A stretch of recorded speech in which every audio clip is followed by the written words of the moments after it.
हर हर महादेव भक्तों, क्या आप जानते हैं कि पूरे साल में सिर्फ एक दिन ऐसा आता है जब बासी भोजन खाने से केवल बीमारियां दूर होती हैं, बल्कि घर में सुख समृद्धि का भी वास होता है। मैं बात कर रही हूँ शीतला अष्टमी यानी बासोड़ा की। लेकिन सावधान, साल 2026 में शीतला अष्टमी पर एक ऐसा दुर्लभ संयोग बन रहा है जो पिछले कई सालों से नहीं देखा गया।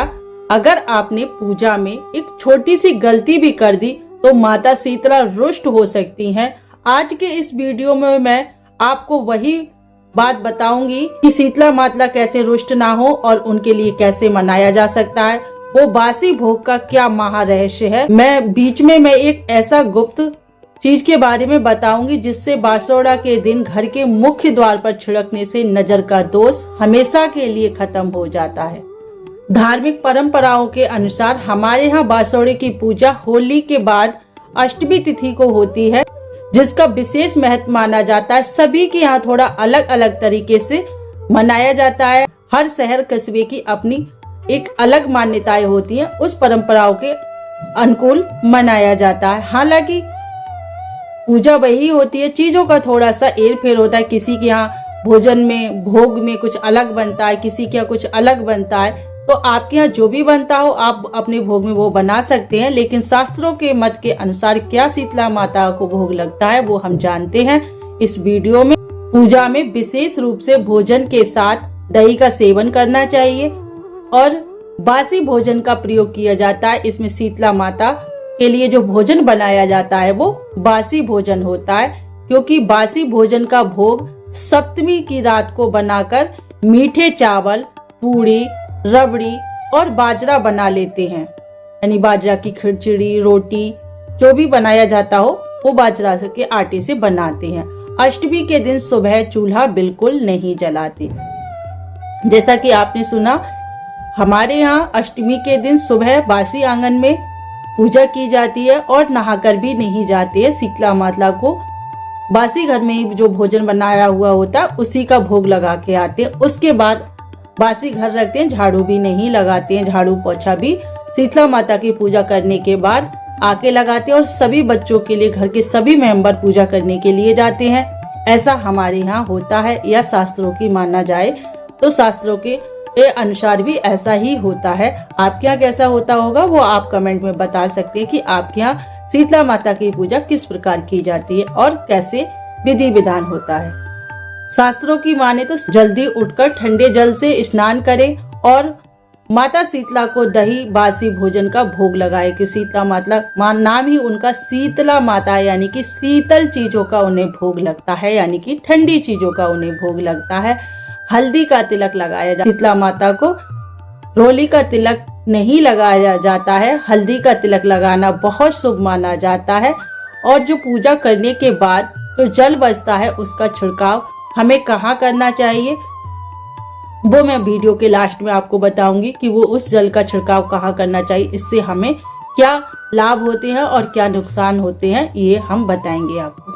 अब बात कर लेते हैं शीतला माता की स्वच्छता की, सफाई की, कि कैसे शीतला माता के लिए प्रसन्न किया जाए। तो इस दिन घर की साफ सफाई विशेष रूप से ध्यान दें, क्योंकि माता शीतला को स्वच्छता अति प्रिय है। इसीलिए उनके लिए साफ सफाई के साथ उनका भोजन बनाया जाता है और शीतल भोजन बनाने की जरूरत होती है। तो क्या दान करना चाहिए? तो किसी गरीब को ठंडा भोजन, दही का दान करना चाहिए। इस दिन महापुण्य का काम माना जाता है। अगर शीतला अष्टमी के दिन अगर आप भोजन को दान कर रहे हैं तो वो पहले तो भोजन ठंडा होना चाहिए, साथ में दही होना चाहिए। इसका महापुण्य माना जाता है, ऐसा शास्त्रों के अनुसार माना जाता है। जब आप पूजा कर रहे हो तो उस समय आपके उस पूजा में सामग्री में उनका भी प्रयोग करना चाहिए, क्योंकि ये विशेष रूप से बीमारियों को दूर भगाने वाला होता है। इसलिए नीम के पत्ते का भी प्रयोग होता है। अगर संभव हो सके तो पूजा में नीम के पत्तों का भी आप प्रयोग करें, क्योंकि ये आरोग्यता का प्रतीक है और विशेष रूप से औषधियों में माना जाता है। अब हमको क्या करना चाहिए और क्या नहीं करना चाहिए, शीतला माता के लिए क्या क्या सावधानी हमें रखनी चाहिए और क्या जरूरी बातें हैं, कौन सी विशेष बातों का हमें विशेष ध्यान देना चाहिए, तो वो हम जान लेते हैं। हमें गरम भोजन बिल्कुल नहीं खाना चाहिए उस दिन। इस दिन घर का कोई भी सदस्य गरम खाना नहीं खाए और ना ही घर में आग जलाए, ऐसा शास्त्रों के मत के अनुसार माना जाता है। आपके यहाँ कैसे होता है वो आप अपने यहाँ के अनुसार करें। सिलाई कढ़ाई, यानी कि उस दिन अष्टमी के दिन सिलाई कढ़ाई भी नहीं की जाती है, उन चीजों से भी परहेज किया जाता है। अष्टमी के दिन सुई में धागा नहीं पिरोया जाता या सुई चलाना वर्जित माना जाता है। भोजन हमें कैसा करना चाहिए? हमें तामसिक भोजन उस दिन करना चाहिए। भूलकर भी हमें मांस, मदिरा या लहसुन प्याज वाला भोजन का सेवन बिल्कुल नहीं करना चाहिए। ये शुभ नहीं माना जाता या फिर शीतला माता रुष्ट हो सकती है, इसलिए हमें ऐसा नहीं करना चाहिए। जो लोग शीतला माता की पूजा करते हैं उनके लिए ऐसा बिल्कुल नहीं करना चाहिए। अब कौन सी विशेष सावधानियां जिनको हमें बरतनी चाहिए?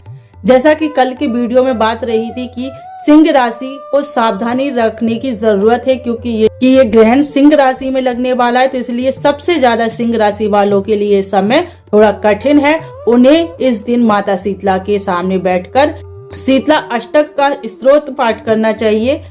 इससे उनके कष्ट कम हो जाएंगे। उन्हें जो दुख, नकारात्मक ऊर्जा का प्रभाव इस चंद्र ग्रहण के कारण, तो वो उनके लिए लाभदायी होगा। इसलिए उनको लिए सीता माता का यह अष्टम पाठ करना चाहिए। दूसरी जो राशि थी वो कन्या राशि, उसके लिए सेहत से बेहद जरूरी समस्या थी। उन्हें शारीरिक समस्या हो सकती हैं उनकी बीमारियों के लिए, तो उन्हें विशेष रूप से ये बासी भोजन के साथ दही का सेवन सावधानी के साथ करना चाहिए, क्योंकि सेहत से रिलेटेड उनकी बात है। यह चंद्र ग्रहण उनकी सेहत पर विशेष कारगर होगा, तो इसलिए उन्हें सावधानी बरतने की बहुत जरूरत है। अब ध्यान से सुनने की बात है कि बासड़ों की पूजा में लोग अक्सर कौन सी ऐसी 5 गलतियां जो कर देती हैं जिसकी वजह से शीतला माता रुष्ट हो सकती हैं, या उनको वो 5 गलतियां नहीं करनी चाहिए जिसकी वजह से बहुत सारी गलतियां हो जाती हैं, जिसकी वजह से हमें भारी नुकसान पड़ता है या उठाना पड़ जाता है। अक्सर लोग वो 5 कौन सी बड़ी गलतियां करते हैं, पहले जान लेते हैं हम उन गलतियों के बारे में। पूजा के जल का सही इस्तेमाल करना, यानी कि पूजा करने जाते हैं उस जल का हमें सही इस्तेमाल करना चाहिए। दूसरी गलती क्या है, हमें अपने घर में गरम खाना नहीं खाना चाहिए, क्योंकि यानी कि गरम भोजन बिल्कुल नहीं करना चाहिए उस दिन। ये अगर आप गरम भोजन खा रहे हैं तो आपको रुक जाना चाहिए।